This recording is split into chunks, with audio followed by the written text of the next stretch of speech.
All right, welcome to another episode of the Freezin 4 NFC North Podcast, episode 42, Lions reign over the Vikings plus Week 15 preview. We are going to, we're welcoming Tage Seth, and glad for you to be here, and also welcoming our Viking guy, Dave. Viking Dave is going to join us. How are you, Dave? I got a few minutes. What's up, man? Well, hey, we joined by Tage Seth and one Lions podcaster, and definitely want to go over the game. And I appreciate you coming on. And even though we're doing a little bit of a Lions victory path here, so but first of all, welcome, Tage. Tell us a little bit about you, and then we'll kind of get going. Mm-hmm. Yeah, no, thanks so much for having me on. Really excited to be here. I love the concept of an NFC North podcast as someone who grew up, rooting for an NFC North team and all the rivalries and traditions in that aspect. A little bit about myself. I am currently a senior at the University of Michigan. I'm doing data analysis here, and I've been doing football analytics work since my freshman year. So that's been with Pro Football Focus, some work with Michigan football team, as well as just like generally like just tweeting about football and, any graphs, data that comes to mind. I'll just put it out there. But yeah, I'm excited to talk ball with you guys today. Awesome. And welcome again, Dave. Where can everyone find you before we get started here? Viking Dave 18 on Twitter. That's pretty much everything. That's all you need to know. You're a little bit subdued this week. I wonder why. I'm gonna blame it on being tired from work. That's what I'm gonna do. Hey, that's right. And I thought Seventh Letter was gonna make it tonight. He still might, but I told him he could do his victory lap. But I mean, let's go ahead and get into. Obviously, I want to get into this game, and then I do want to get into. Obviously, you're into analytics. Tage, so I definitely want to hear kind of your thoughts on Justin Fields as well. Always have to ask that since Dave's not a believer quite yet on him, and maybe you're not either. But first of all, first things first, what happened, Tage, from your perspective on that Lions victory over the Vikings this past week? Mm-hmm. Yeah, I thought that Kirk Cousins and Justin Jefferson played as well of a game as you can play from an offensive perspective.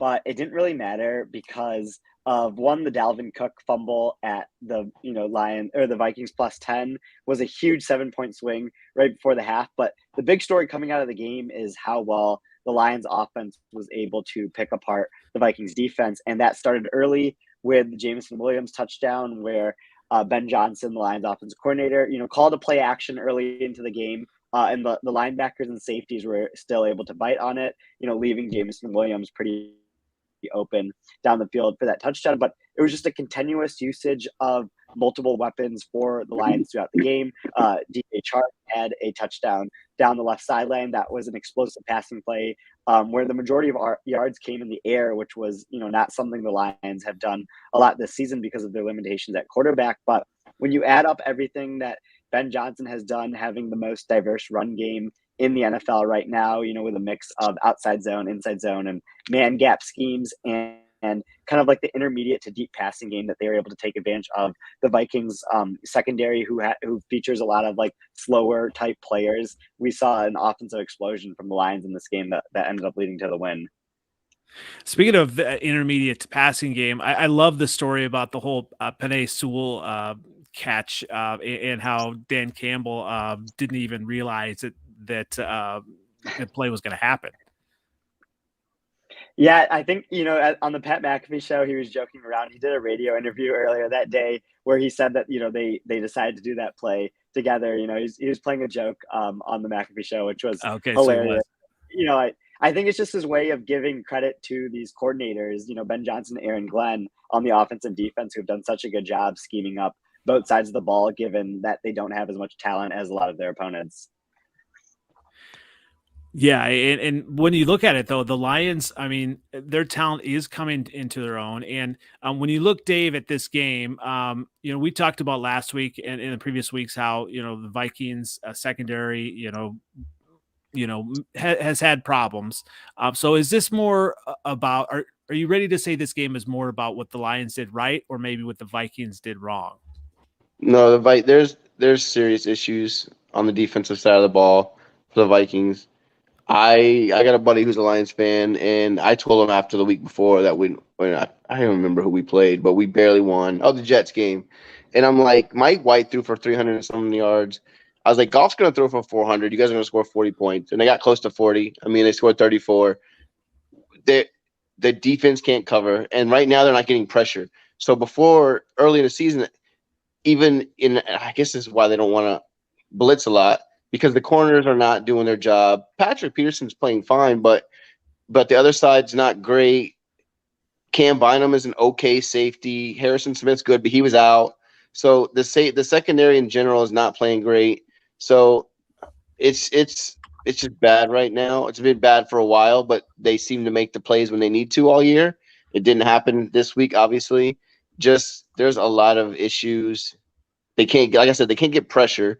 I know in the first half of the season they were top 3 to 5 in sacks. Now in the last, I think I saw a stat, last 5 or 6 games they've had like 5 sacks maybe total. They're not getting pressure, and they can't blitz because the guys can't cover anybody. It's a big issue, and it's why every game is come down to the wire, because the defense is so bad. And like he said, Cousins and Jefferson were unstoppable. Cousins was amazing. Jefferson was amazing. Even Thielen was really good. You know, they couldn't run the ball. And this, I'm watching the game and I'm like, I understand you wanna have the threat of the run game. I get that, but at some point you have to stop trying because it's not working. The longest run of the day was 5 yards. They were getting negative yards or 0 yards or 1 yard every time, and they were putting themselves in a hole. And Cousins was getting him out as best he could, but you have to stop trying at some point and just realize that Cousins is on fire, Jefferson's on fire. They can't stop them. Just throw the ball every play, and if they stop it, fine, because the running game is not working. So I think, honestly, this was a lot of coaching. I feel like this is one of O'Connell's worst games coaching, and I love him. I'm not going to say anything bad about him, but he made a few decisions that I didn't like. You didn't need a trick play on the 3-yard line. It should have worked. Munt was wide open for the touchdown. He would have scored. But Cook, the offensive line got blown up. Cook got hit, and there's the fumble. That was the huge swing. And the onside kick with 3 minutes left. You had 2 timeouts and the 2-minute warning. You didn't need to do that. There was just a couple of things where, I don't know, maybe he just didn't trust the defense, which I wouldn't either. I get it, but I don't know. There's an issue on the Vikings. It's the defense right now. It's been a defense all season, but they've been making plays, and the Lions just exposed them. Yeah, Tage, talk about how the Lions were able to expose the Vikings. Mm-hmm. Yeah, I think, I kind of touched on this earlier, but the way that the Vikings secondary is currently constructed is, a lot of corners that run in the 4.5s, 4.6s, in their 40 time range. And, Lions were able to take advantage of that vertically, using their receivers' speed, instead of, maybe like how some other receivers would use contested catch ability. And like that's, I think, was the biggest problem for the Vikings in this game is, Ed Donatel, with the type of defense he plays, it's a very, soft, like very too high rush for often, like Dave was explaining there. So you kind of know what you're going to get. So when you can go up the seams like the Lions receivers did and get a step or two on the corner, with the way that Goff is playing right now, the Lions were able to take advantage of that. And also when they're throwing the ball, this is what really just annoyed me is the receivers were running wide open. Like every single time that they throw the ball, there wasn't a Viking defender near them. And I'm just like, that's not part of the scheme. I don't care how slow they might not run 4.5s, but you have to be in the area. These guys were making uncontested catches. Goff had probably the easiest day of his life because guys were just wide open. And I'm like, something's got to change because this can't happen against Dallas. We've already got blown up by them in the playoffs. Philadelphia's going to do the same thing. They have A.J. Brown and these guys. Like, if you're going to make the playoffs and you want to make a run, you can't let guys run wide open. I don't care who you are. Even Jared Goff is going to make those throws. Like it was very disappointing to watch because, especially when Justin Jefferson's having literally the game of his life. He had the best game in Vikings history, and no matter what he does, it's like the defense is going to go give up 7 points to the other way. So yeah, there's issues. It's interesting because I feel like especially early on in the season, the teams are almost mirrors of each other. I mean, with what the Lions were able to do offensively, but they couldn't stop anybody. It almost seems like the Vikings have become the same way. Yeah, right now. I mean, the Lions outplayed it. They absolutely outplayed us.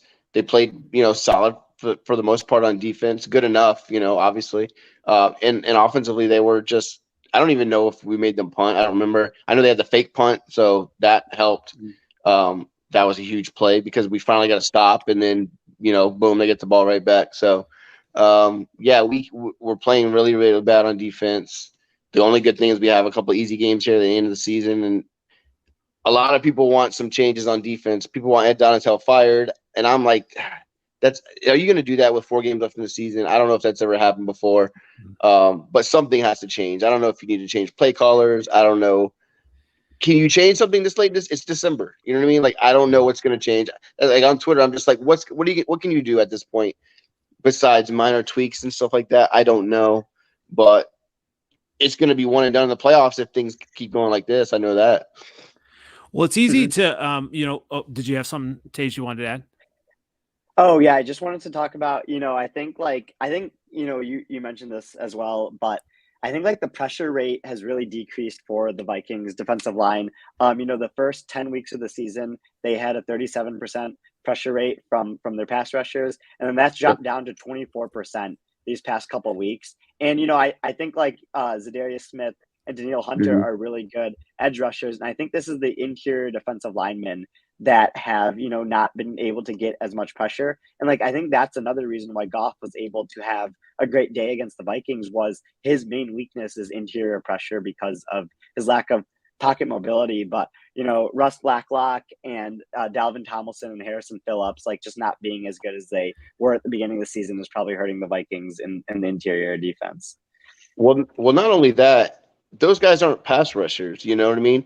They've been pretty decent against the run. But I remember a play in the game, and I'm like, we can't get any pressure. We're not even sniffing Goff. He's just hanging out, doing whatever he wants. And I see Danielle Hunter in like the flat covering a linebacker or covering a running back or something. And I'm like, we can't get pressure, and you have Danielle Hunter in coverage. What are we doing? I'm not a defensive coordinator. I don't know. But I know that when you have one of the premier defensive edge rushers in the league, I doubt TJ Watt's covering very many, guys, out in the flat. I don't know. I don't watch Steelers games enough, but those guys need to be rushing the passer. That's his job. I don't like the 3-4. Maybe it's just me. I don't know. But again, like you said, early in the season, we were getting pressure. So I don't know what's changed. I don't know if I know Zadarius Smith's been a little bit hurt, a little nicked up. He's getting better, but he had a knee issue. So I don't know if everyone's just double teaming and chipping on Zadarius and Hunter because they know we have nobody else that can really get pressure. So because the pressure up the middle is more of Tomlinson, those guys, they're good run defenders, are big guys, but they're not pressure guys. They're not doing that. So I don't know what needs to change, but like you said, something needs to change because they're getting no pressure. And when you can't get pressure, coupled with the fact you can't cover, well, that's just terrible. That's not good. As a fan of any team, it's easy to kind of get caught up in the highs and lows, the wins and the losses. The Vikings are still going to win the division, and so they're still going to make the playoffs. The Lions have an opportunity to do that. But Tage, what do you see kind of when you kind of look at analytics? I mean, does, something about, when a team starts to kind of have like, a losing streak, I mean, does that kind of affect them then kind of going into the playoffs, or how does that work? Mm-hmm. Yeah, no, this is a great question. And from an analytical perspective, football is a very high variance sport where a couple plays, in either direction can really change, outcomes of games pretty massively. And, I think it's not good to bet on trends in football because trends and momentum, often get broken pretty quickly just because of the wide range of outcomes that happen in the NFL. And we saw this last year with the Los Angeles Rams as they had a 3-game losing streak in the middle of the season. Their offense was starting to crater going into the playoffs, and a lot of people were fading them because of that. But in the playoffs, they were able to, kind of jump back to the level that they were playing the first half of the season, just out of, kind of like regression to the mean, essentially. So, yeah, when you look at teams like headed towards the playoff that are, on winning streaks or losing streaks, you still have to evaluate their season as a whole, because that gives their the most prediction is when you can use the biggest sample size possible. So it's still good to use those underlying metrics about teams, like DVOA or expected points added per play going into the playoffs. Yeah, so kind of with all those added in, I mean, first question from analytical wise, are the Vikings this bad? And the second question, are the Lions this good? Mm-hmm.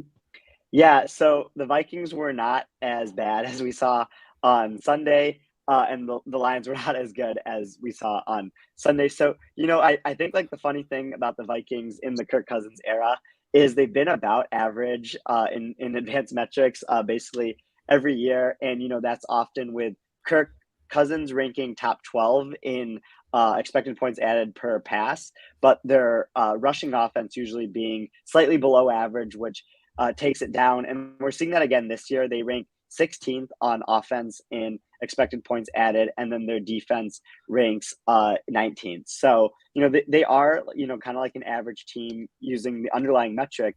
But something that I talked to my friend Matthew Collar about, who covers the Vikings, is they've been really good in high leverage moments. And that's what's really meaningful to winning football games. Yep. In the fourth quarter, their defense ranks third in EPA per play this season. And then, Kirk Cousins has the second most win probability added in the fourth quarter this year. So if that's something that stays stable, they can be a pretty good team going forward. But, we often see that high leverage moments, kind of have like a regression to the mean aspect about them. That might happen next season. That doesn't necessarily have to happen this season for them, because they can catch lightning in a bottle for a couple more games here as we get into the playoffs. I think that's a great point about the big pressure, moments, like which is why they were 10-2 coming into that game. Is every game coming down to the wire. They're making big plays, when it matters. They were making stops in the red zone, holding teams to field goals, getting a big turnover when they needed to. So, and I want to say that can continue. I feel like I've seen teams, get gouged yardage wise, but when get a big turnover here and there, or make the stops in the red zone. That's something that I feel like good teams do. I don't feel like that's super rare. But then there's games where I'm just like the Lions game where we couldn't get off the field to save their life. But I feel like that's also going to happen when you're not always going to make those big plays. So that's why I don't want to overreact and be like, God, this team is terrible, because they're not terrible. Think about if the Dalvin Cook doesn't fumble and they score a touchdown there, it's tied at halftime. In the fourth quarter, they were down by 8 when they did the onside kick. So basically, we would have been down if they didn't go for 2, or if they got to 2, or whatever. It would have been a 1-point game at the worst. You know what I mean? So as bad as they played, as much yards as they gave up, it could have been, one play, literally one play. If they score a touchdown on that play, it's a whole different game. You know what I mean? So that's why I'm not going to say this team is terrible, because they're not terrible. The defense needs work. But again, they make big plays. And Cousins is killing it. He's having a great year. I don't care what anybody says about Cousins can't win. Cousins can win. He's playing so good. Like, I was so mad that they didn't throw the ball more on Sunday, because he was playing so good. There was plays that, TJ Hawkinson dropped the third down ball and they would have been in field goal range, on one, easily, things that, they don't happen all the time. So I just thought that was a good point about, the defense making plays when it matters. They've been really good at that this year. And that's why I don't want to say that they're terrible, because I don't think they are terrible. What about the home team? Obviously you talk about home field advantage and things like that, but I always wondered, like, analytically, wondering from like even anecdotally from like a coach's perspective, are they willing to take more risks at home? Like with that Penei Sewell, like would they have done that on the road? Like, do you see any type of anything like that within the analytics? Mm-hmm. Yeah, and I love this question. And something that analytics has shown recently that I don't know if, necessarily the rest of football fans have caught up to is home field advantage has decreased pretty dramatically over the last 10 years. And, home field advantage used to be assigned about 2.5 points in the betting market. And now it's assigned about, half a point to a point. And, we saw this play out during the COVID year where there were no fans at the majority of the games, and away teams were still having about the same performance that they have when fans are still in the stadium. They were winning the same percentage of the time. Their point differential was about the same. So, it doesn't mean as much, from like a game outcome perspective, but I do like the angle you brought up where maybe a coach feels more comfortable, taking a riskier decision at home, like the fake punt that Dan Campbell did, or, the throw to Sewell that won them the game, like Ben Johnson called. So, I do think there's noise, in that, and that's something that could be studied in the future. I just don't have data on that right now. So yeah, now it's interesting. So you are a Lions fan then? Mm-hmm. Yes. Are you able then to kind of like, we've talked about on the show, like the fan hat and the football hat, because a lot of times during the games, and I'll give Dave a hard time about this too, because he's definitely got his fan hat on. Seventh Letter last week had his fan hat on. You're like, your team can do nothing wrong, but then obviously there's the football hat when you look at analytics and just you're honest about your team. Do you kind of what you've focused on with analytics, are you able to just kind of set that aside and have the fan hat and be like, okay, almost like have your heart kind of Mm-hmm. root for the Lions and think that they're gonna overcome some of the analytics? Mm-hmm. Yeah, I was a really big Matthew Stafford fan. I thought he was the main reason to watch the Lions for many, many years, especially when Calvin Johnson retired. So when he left the team, I felt like a little part of my fandom also left with the team. So I think I've become more of just an analyst and like someone who just enjoys watching the games now, but doesn't get as stressed as I used to about them. But yeah, like what you said, like when you're as into analytics as I am, you see so many underlying metrics that show your team is probably worse than you think it is. Just like based off of like the underlying metrics I use, like the betting market implied ratings have the Lions as the 15th best team in the NFL right now. But people like diehard fans I know think that they're like a top 10 team in the league right now, which I don't think is true because, their defense is still lacking in a lot of areas. Goff is, an okay quarterback, but not a good quarterback. So there's like different things you can kind of point to that I think separate a fan and a analyst.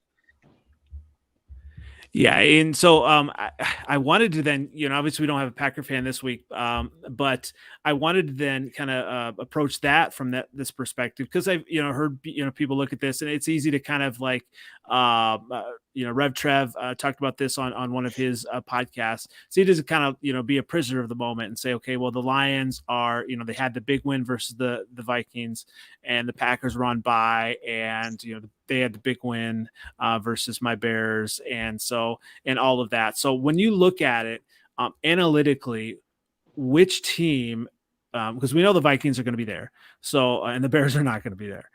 So which team is most likely to make the playoffs, the Lions or the Packers? Or maybe neither. Mm-hmm.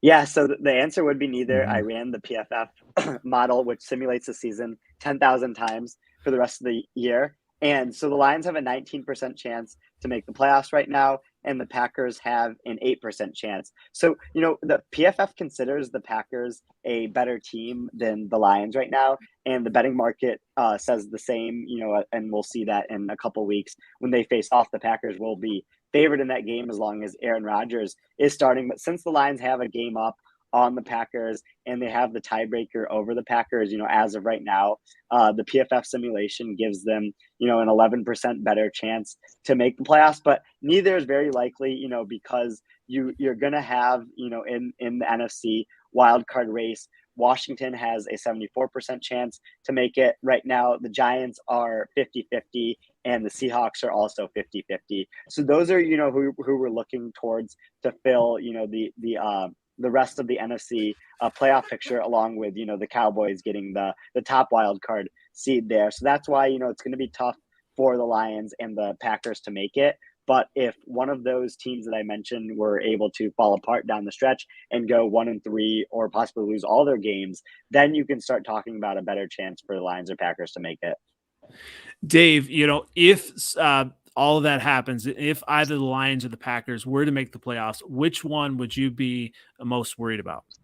The Lions, absolutely the Lions, because they just showed that their offense is better. But I mean, the Packers, I don't think I feel like I'm not worried too much about the Packers. They're still kind of a mess to me. Yeah, they have Rodgers, and you never know. He could have an amazing game, sure, but they still have just a lot of issues. I just think Detroit's a better, especially offensive team right now. They have just so many weapons that really stresses out. Like everything's about matchups. To me, everything's about matchups. There's certain matchups you just don't want. Like the Packers don't match up with the 49ers every year in the playoffs. There's certain teams you just don't want to play. And so I feel like a matchup wise, the Vikings, you don't want to play a team that can really like open it up. And the Lions are that. They might not be able to play defense, but they can score. And when you have a bad defense, you don't really want to play those kind of teams. So yeah, I would rather play the Packers than the Lions if I had the choice. What about analytically, like the players that return? The bettors knew something. Vegas knew something with the Lions being favored over the Vikings. I think one of the first times it was that a 10-2 team was not favored, and part of that maybe with Jameson Williams coming back was a factor in that. Possibly at home, all those different things. But then with the Packers, they with Aaron Rodgers, they always have the hope that they're going to do something special. But now even like Romeo Doubs coming back, does that kind of affect things as well with when you look at things? Because you talk about matchups, and if they have two solid wide receivers, I mean, that could really add to their offense. Are you talking to me or him? Or Tage, yeah. No, go ahead. That's a great point about matchups. And like when you kind of look across the NFC North right now, the weakness of a lot of these teams is pass defense. The Vikings, I would say, is their weakness is pass defense. Same with the Lions, although it's gotten better the past couple of weeks because of their pass rush. Their safeties and corners still aren't high end corners, and then the Bears, their pass defense hasn't been great as well. So something that like we've done a lot of research in as an analytics community is the importance of secondary receivers. So receiver rooms are a strong link system when you have a strong receiver. So like a top end wide receiver one can really carry your team, but when you don't have that strong receiver, you need at least 3 or 4 good receivers that are starter quality to be out on the field at the same time. That way defenses can't key in on just taking away your best or your second best receiver. And so when Doubs is coming back, now you can start to kind of see, this vision that the Packers had where they have, Christian Watson and Doubs and Watkins and, and Lazard and like these different types of receivers that can all make a difference at some aspects that defenses can't particularly choose out to stop one of them. Well, we're going to welcome in Seventh Letter, another Lions guy. He's here to do his victory lap. How are you doing, sir? Doing very well. How are you guys today? This is very good. We've been a very Lions-centric podcast tonight, and Tage is senior at Michigan, into analytics, and so we've been talking about a lot of things that the Lions do well. Although we were just talking about the very low percentage that the Lions make the playoffs. What are your thoughts there, Seventh Letter? Oh man, I think if we beat the Jets, I think we go to the playoffs. If we beat the Jets, I'm still a Lions fan, so that's why. Yeah. So you have your fan hat on. Yeah. Tage has his football analytical hat on, and just some keys of the game. So when we look at this, Tage, what do you see as some of the keys to? Obviously, it's a big game versus the Jets. So what do you see some of those keys? Mm-hmm. Yeah, and I'm really excited for this game against the Jets. And yeah, it does start with the Lions offense versus the Jets defense. I think like one of the big things is the Lions can't be too committed to the run game in this game. The Lions have a really good offensive line, but this Jets defensive line is playing like the best defensive line in football right now. And, this is assuming Quinnen Williams plays. If he doesn't play, that kind changes everything about this game. But, assuming he is healthy to go, I don't think the Lions are going to be able to run, on the Jets in general. So I think you're going to have to go into your play action concept early, where you're getting Goff to move out of the pocket on a lot of boots that we saw he was so successful with in LA and has been pretty successful with this year. Amon-Ra St. Brown is one of the best receivers right now at converting, first downs. He leads the league in, or he's second in the league in first down conversions behind Justin Jefferson. So, on second and third down, I'd like to see a lot of play action shots, to him 10 to 15 yards down the field so he can convert.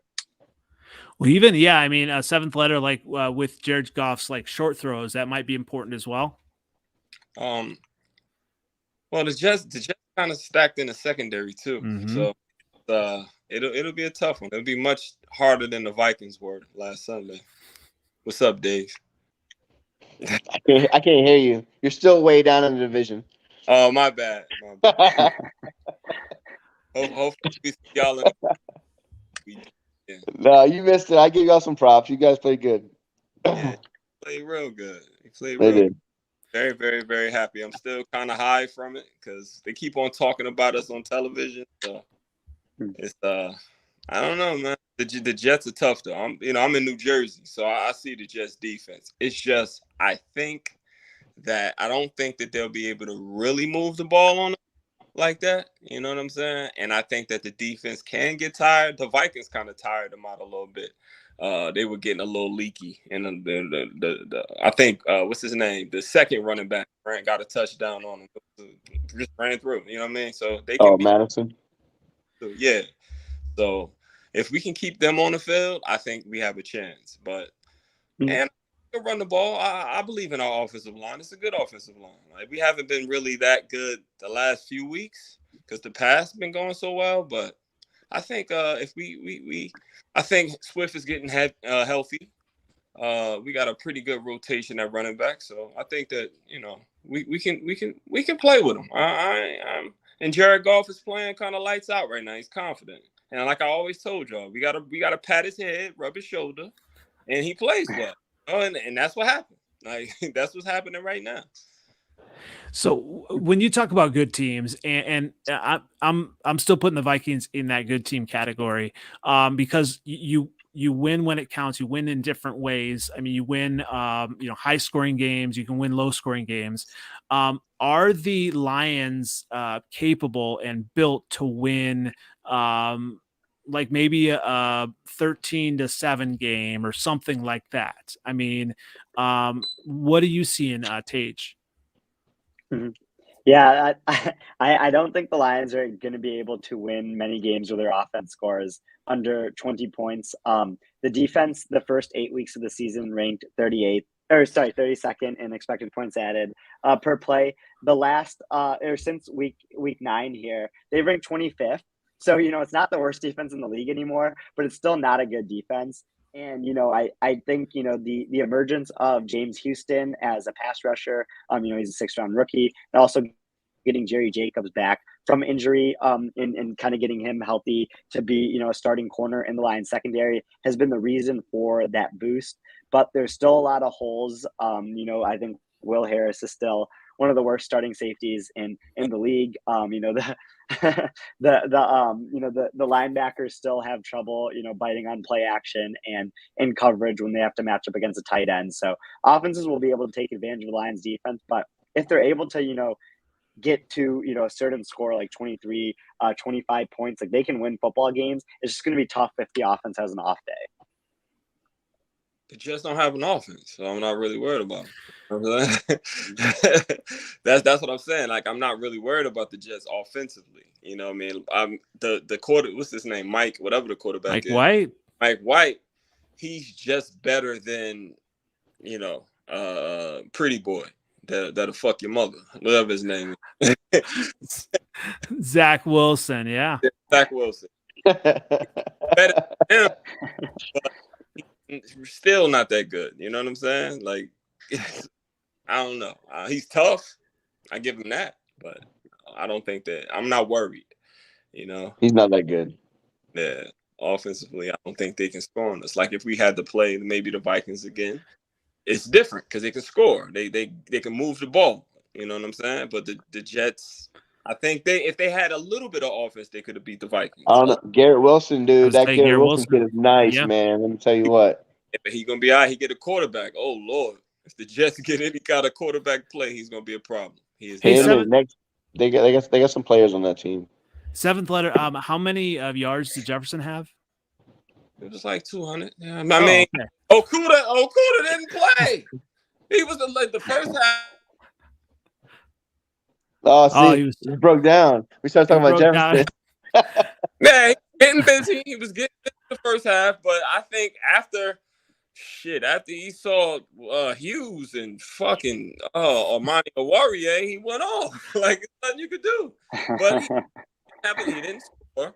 I mean, the Cousins only had 2 touchdowns. He had all them yards, only 2 touchdowns. So he should have had 3. The rest marked him out of bounds with 3.5 minutes left. Y'all still scored that drive. See, if it was the Lions, but that's 45 seconds on the clock late in the game. That matters. Hey man, y'all had to get the ball back. We would have kept the ball. Y'all couldn't stop us.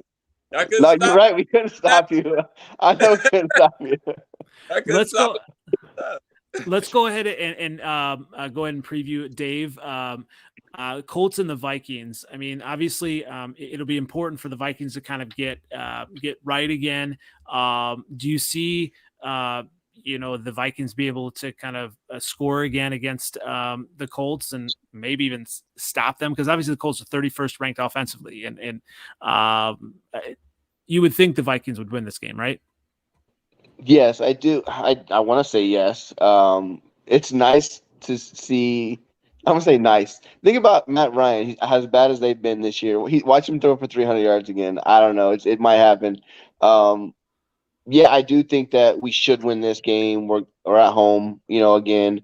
The Colts they're not that good. Jonathan Taylor is really good. Michael Pittman's really good. And I think that they have a chance to make some plays. But just in general, I feel like we're a better team. We're at home, and that there's no reason they should lose this game. If you lose this game, that means it's 2 in a row, and you lost to, Detroit's a good team, but then the Colts aren't a good team. So there's going to be some went wrong if you lose this game. Going down to the last couple of weeks in the season, that's not a trend you want to be having. Yeah, I definitely I think the Vikings kind of get things going again. Listen, the Lions, analytically, I don't really know a lot about all of that, but you just kind of look at teams are kind of up for division leaders, and the Lions are starting to get some of those plays. They're just getting confident and all that. They're Jameis Williams back, so all of that I think factors in. The Vikings are still a good team, and I think the NFL, a lot of people are kind of forgetting about them. I think they do win this week, and they will eventually kind of get things right. It'll be interesting to see kind of if they can do anything in the playoffs. I mean, we saw last year Dallas, do really well, get that seed, one of the top seeds, and then just flame out. So we'll kind of see, but I do see the Vikings winning this week. Are you kind of seeing that as well, Tage? Mm-hmm. Yeah, I like how you mentioned the Colts offense here, and and their ranking, and like we know that offensive success or previous offensive success predicts future performance better than previous defense success predicts future defensive performance. So we can trust offense to be more stable going in this game. Colts don't have a good offense whatsoever in any aspect. So I do like the Vikings to win that matchup, and that's really the main worry, I think, if you're a Vikings fan, is your defense, because Kevin O'Connell, Justin Jefferson, and Kirk has some good games thrown in there as well. Like, we'll always give you a good offense going out there. So I do like the Vikings in this game. I think the Colts could be frisky for the first half, maybe into the third quarter. Yeah. But yeah, I like the Vikings take over eventually. I feel that. Yeah, I think they have a good I think that they can run the ball. And the Colts always start off Colts got a good defense too, but the offense always off the field, and then the defense ends up getting tired, and then teams come back and do something to them. If they can run the ball and they stick with it, because the Vikings can't stop nobody. You know what I mean? And if you know, I don't think they're gonna drop. You know what I'm saying? Matt Ryan back 30 times this game. If they hand that ball off, I think they can. I don't know, man. This might surprise y'all. I also think that the Vikings kind of on the down now. To be honest, they people figured them out. They know they can't stop nobody. You stop their run, then they just let Justin Jefferson beat you. If Justin Jefferson beats you, fine. But if you keep him out the end zone, I don't know, man. This might be a little closer than y'all think because the Colts got a good defense. No, our games are always close. It's going to be another one-score game. It always is. And I'll be sweating at the end, just like every week. You know, yeah, the NFL is so tough to predict because, I mean, I don't even remember what week that was. But when the Chiefs, the Colts beat the Chiefs, I mean, Yes. How? so those things can happen. But, you know, sometimes it is in, you know, obviously I've been a coach for maybe junior high football, right? But, you know, some coaches kind of use motivation to say, okay, you know, let's get right back on, you know, and get motivated. Obviously, these are professional football players, so they shouldn't need that motivation. But, you know, some do kind of take that as a slight. You know, now everyone is kind of saying the Vikings are frauds. Who knows? They've been saying that all year. They're saying nothing new. But the defense, man, it's that. You know what I'm The saying? defense is definitely a fraud. Trust me, I know. How you guys lose. Games that y'all lost were very decisive. You know what I'm saying? Oh, I know. I know. So that's what's scary. Like you can't have Dallas come into your house and do that to you. You know what I'm saying? You can't. Well, you just we can't. did. Not with all those weapons either. Like you can't. It doesn't make sense how we go to Buffalo on the road, beat them, and then get blasted by that. Like, that's football, man. So that's what it is. From Tage, from what you've kind of known, when you look at this would be interesting, and maybe you have an article or something on this, Super Bowl winners, you know, and being able to predict, you know, whether it's more heavily weighted on offense or defense. Mm-hmm. What do you kind of know from that? Yeah, I love how you brought this up. I've looked at this, you know, pretty heavily. So, you know, out of all the teams to make the Super Bowl in the past decade, so like the 20 teams, 17 of them have had top 10 offenses going into the playoffs. And you know, their defenses can vary from anywhere, really. Like we have seen a lot of elite defenses, you know, 10 of the last 20 Super Bowl, you know, teams to make the Super Bowl have had top 10 defenses, but you know, it's really an offensive driven league right now. And you know, the last team with an elite defense to win the Super Bowl was the 2015 Broncos, and ever since then it's been these high end offenses with, you know, different types of defenses that have been winning the Super Bowls. And we've seen this with Patrick Mahomes and the Chiefs the past couple of years, where Mahomes has never had a top 10 defense to work with, and he's made, you know, 4 straight AFC Championship games, 2 Super Bowls, and has won one of them. So, you know, I think, like, you know, when you can have an elite offense, it's the best thing you can do for your football team for future success. Can I ask an analytical question? Mm-hmm. So I'm not an analytics guy. It's obviously getting a lot bigger now. You know, over the last few years, it's growing, and I see the value in, you know, it's stats and information and numbers. And our new GM, Kwesi Adolfo-Mensah, he's a big analytics guy. So my issue with it is it's all numbers, and it's just a computer spitting out. It's what it feels like. This is how, maybe I'm just an idiot. I don't know. I could be. It's just numbers on the screen, and I get it's all percentages and blah blah blah. But football to me is a momentum game. There's a lot of, like you said earlier, like variables. There's so much going on. How can you predict a lot of this stuff when maybe you can explain it to me like I'm 5? I don't know. But like, you know what I mean? Does that make sense? Do you understand what I'm trying to ask you? Haven't you watched Moneyball? You're in that room there. Yeah, no, it's a especially question, for you know, especially for like in game like decisions that coaches make and stuff. Mm. It feels like it's a lot of like you have to go with what you see on the field and what's happening. Besides just like, oh well, the numbers say I should go for it on this fourth down. Do you understand what I'm trying to like ask you? Yes, no, I totally understand what you say. And, I am in the same boat as Kwesi Adofo-Mensah, the Vikings GM, where we like to use analytics as a tool, not as the end all be all, right? So, one of the very popular things about analytics is, going for it on fourth downs. And a lot of the fourth down models you see like on Next Gen Stats or the Prime Video broadcast will say, oh, if this team goes for it here, we expect it to add about 1.5% win probability to their game state. And that's not something that, analytics for teams actually uses. Instead, they'll give a confidence interval and they'll say, we expect you to add between -1 and 2 win probability added if you go for it on fourth down. It's up to whatever you're feeling. Like if you're feeling like your team isn't doing well right now, then you lean towards that -1%, and then you decide to punt or kick the field goal instead. If you feel like your offense is rolling and their defense doesn't have answers, and maybe a couple of their defenders have gotten injured and like you can take advantage of the backups in the game, then you would lean towards that +2% on the high end of the confidence interval and you go for it. So analytics can get you, some of the way there, but it does come down to a lot of the feel that you mentioned. And that's our goal as analytics, is to just provide more information that can help you on top of everything else that a coach or an analyst is already doing. All right. Yeah, because go ahead. I'm sorry.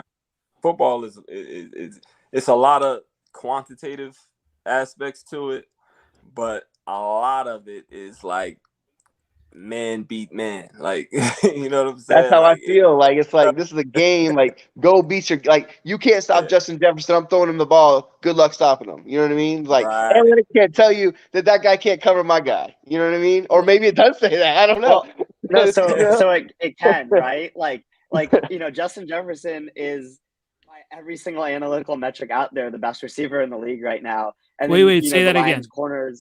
Say that one more time. Thank you. We had this debate on Twitter the other day, and I had a bunch of idiots after Devontae Adams made that one-handed catch tell me that he's the best receiver in the league, and I'm like, okay. Do you not watch the Vikings ever? Okay, go ahead. Tay is like that. I'm sorry. No, he's nice. Boy, he's nice. Our ass in that division. He's nice. I'm so glad he's gone. Same. For sure. Darius Slay the business in Detroit. Like he is. He's a bad man. He used to crush us. He's great. But anyways, let my man finish. Talk about like Justin Jefferson. Tell me about how great he is. I like to hear that. No, I agree with both of you. I think there's 3 tier 1 receiver or like ultra tier 1 receivers in the league right now: Justin Jefferson, Tyreek Hill, Devontae Adams. And that's what the analytics shows. Whether you use tracking data, there's a chip in every player's shoulder pads that tracks where they are every 10th of a second on the field, and this gets turned into data that we can use to build metrics out of. So Justin Jefferson has the highest open score in the league right now, which means he generates the most separation and is the most open for Kirk Cousins to throw to out of any receiver. And like that's something that we're able to quantify and put out there. And then you can kind of use, corners on the other end when Justin Jefferson is facing, corner A versus corner B, how well did it do covering certain types of routes and stuff like that. So, like a lot of the things that you guys see when you watch the games or when you break down the film, analytics also picks up on. It's just trying to be an extra tool to kind of put you over the edge. And that's why, successful teams like the Eagles and the Ravens have used, analytics to do pretty well these past couple of years and, put themselves in the playoffs and Super Bowl conversation. So welcome, fantasy football dad, another Lions guy, and Tage. So I love that you talked about the analytics in the chip in the shoulder pads, and so he can. So basically, he's open for Kirk. So he can be the best wide receiver, but maybe not even have the best stats. Right? Correct. Mm-hmm. Yeah, like, when you just look at like basic stats like, yards or receptions, that doesn't usually tell the full story. The power of Justin Jefferson is he gets double teamed, the most often in the entire league. So he creates openness for other receivers that he's with. And that's something we can measure with the chips and the shoulder pads, is how often Justin Jefferson's getting double teamed. And then what that does for TJ Hawkinson, Adam Thielen, and KJ Osborne underneath, is they have less players that can cover them. What are your thoughts on that, Fantasy Football Dad? As a very confident Lions fan out of nowhere this week, it's good to hear about chips in the shoulder pads. I mean, I didn't see chips in the shoulder pads last Sunday. Seen the Lions mighty victory over the Minnesota Vikings. I don't see Shelby on here this week. What happened? Did the mic go silent? But she'll be back next week. I see my man in the middle screen. That's Lions fan. I'm feeling pretty good this week. Yeah, we're feeling pretty confident. I've been Ric Flair strutting around my house for about 3 days now. Listen, you guys are still 5 and 6, whatever. You guys act like you just won the Super Bowl. This is terrible. When we had 4 wins, we were ready to have a parade. I see that. It definitely feels different. Like I knew it was going to be different when my GM drafted Jameson Williams. Like, we never do shit like that. Like, I knew it. It just feels we got a good offensive line. We got a better offense than we ever had with Matthew Stafford. And that's our son. Church, brother. Exactly. It feels so good. Yeah. When we had 4 wins, when I was last on this show, I was ready to have a parade outside my house. Now look at us. I even said against the Jaguars, I thought we were going to lose because that was Lions fans to me. This is a new dawn. Yeah, so blew them out. It's new dawn, like kind of excitement and everything like that. But obviously, we've been talking to Tage, and the probability is not very high that the Lions do make the playoffs. When you look, do you want to talk Super Bowl for this year already? When you look at the season. We're all kind of measured in different ways, and we don't have a Packer fan on this week to give him a hard time. But obviously, at the beginning of the season, it was Packers are going to make the Super Bowl primarily because Aaron Rodgers, right? And the defense was supposed to be that much better, right? They haven't been. They've been horrible, and so they've underperformed. I was high on the Vikings because I thought their offense would be good. I didn't know as much about the defense, but I thought the offense was going to be good. And so to many, the Vikings have overperformed, right? Or maybe to some, they expected this. When you look at the Lions analytically, Tage, when you looked at the beginning of the season, I mean, what were the analytics saying about the team, and are they kind of like overperforming now, or is this kind of just like they are what everyone thought they were going to be? I feel like the first half of the season they were coming out where you expected them to be, and after they got shut down by the Patriots, I feel like in the bye week happened, something changed in the defense. The defense has improved drastically since then. And I'm only kidding with the Vikings. I mean, I'm a huge Justin Jefferson fan as a fantasy guy. I mean, how can you not be? But there's been something different. I mean, the offense has always been there except for that Patriots game where they got totally shut out. The offense has been legit since week 1. But the defense seems to have turned something on lately. And not that they're just shutting down teams or anything, but there's been a giant step up since the first half of the season to the second half of the season with the defense. And analytically, Tage, were you kind of seeing the beginning of the season, or what were you seeing?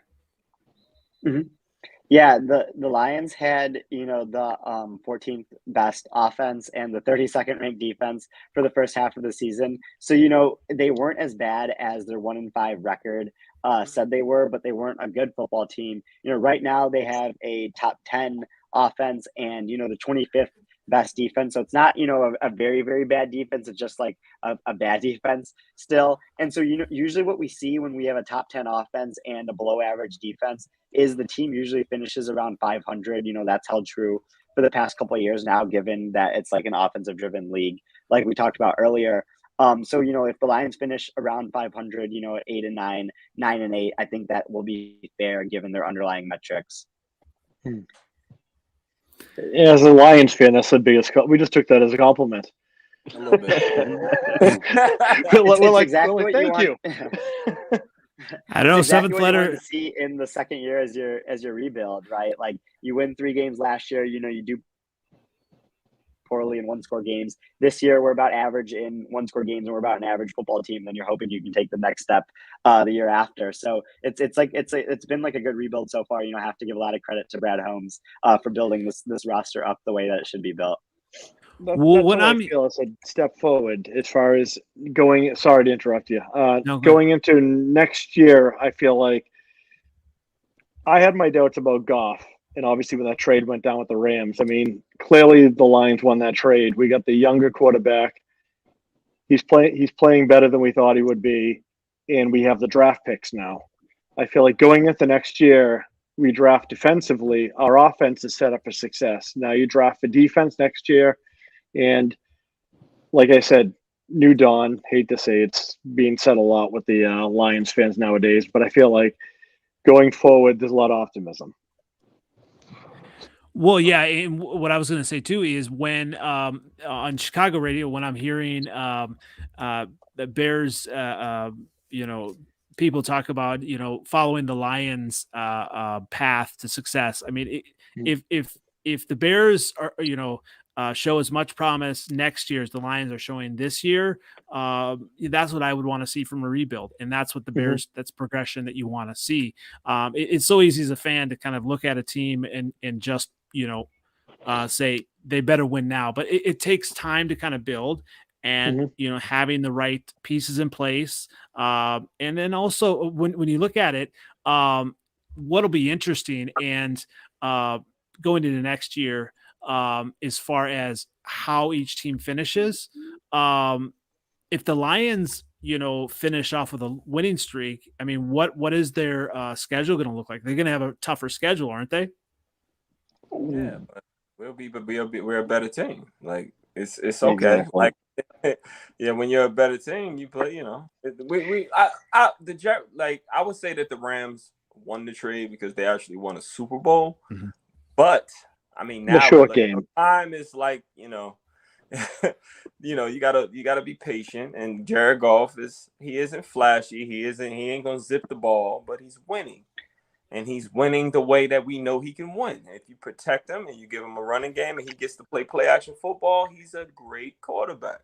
He went to a Super Bowl already. He's old. I think he went when he was 24 years old. He was young. He was much younger then.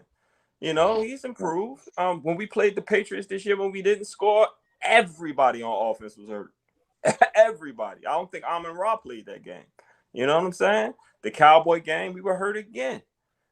So we score. It's not a Jared Goff problem. It's the defense.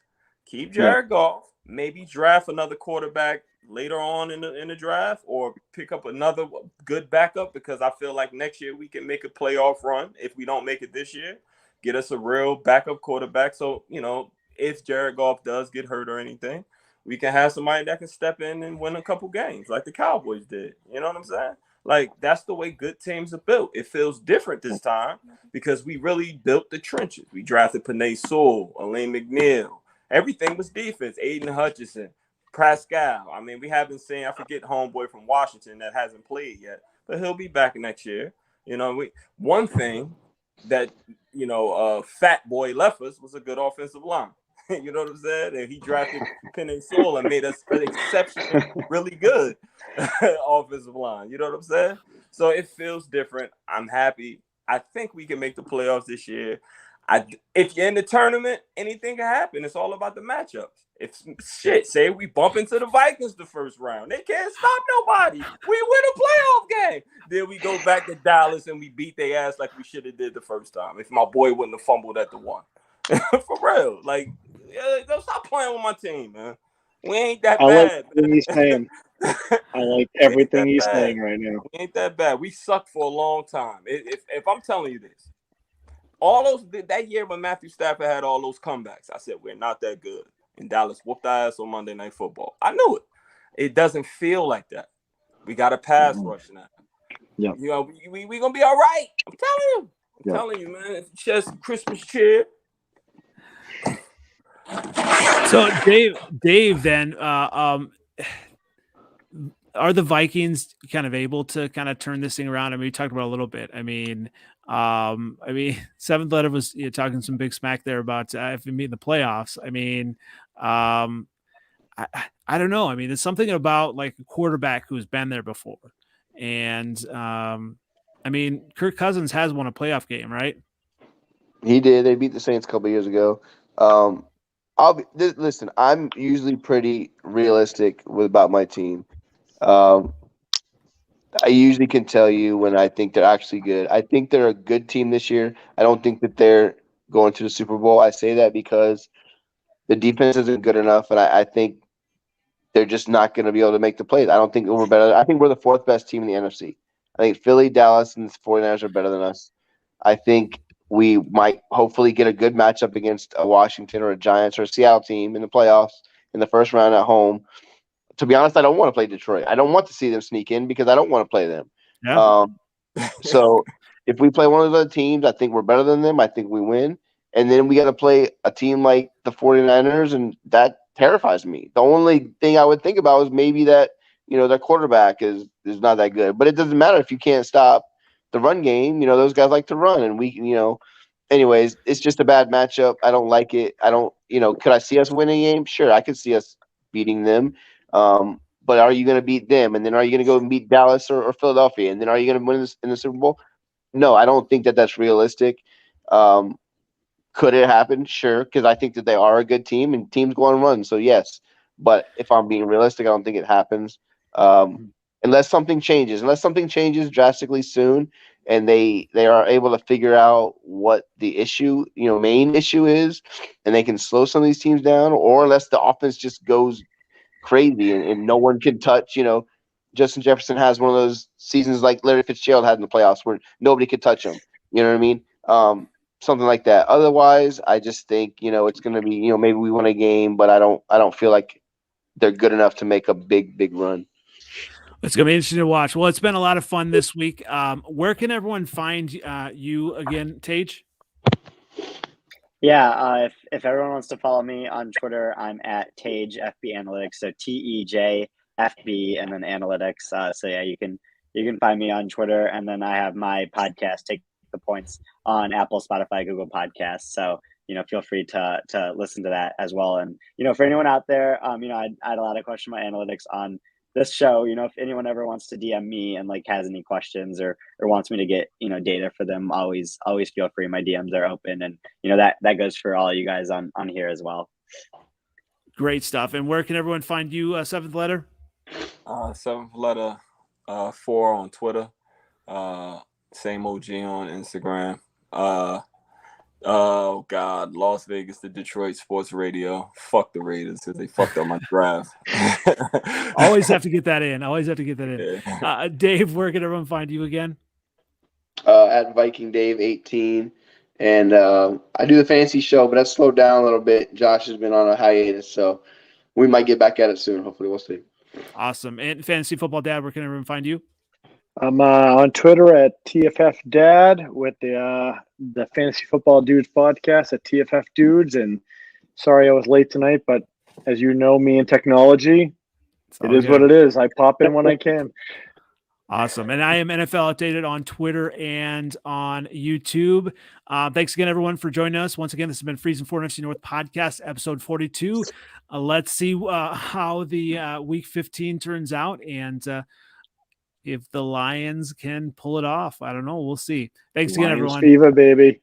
See you guys. We'll see you next week. Yeah.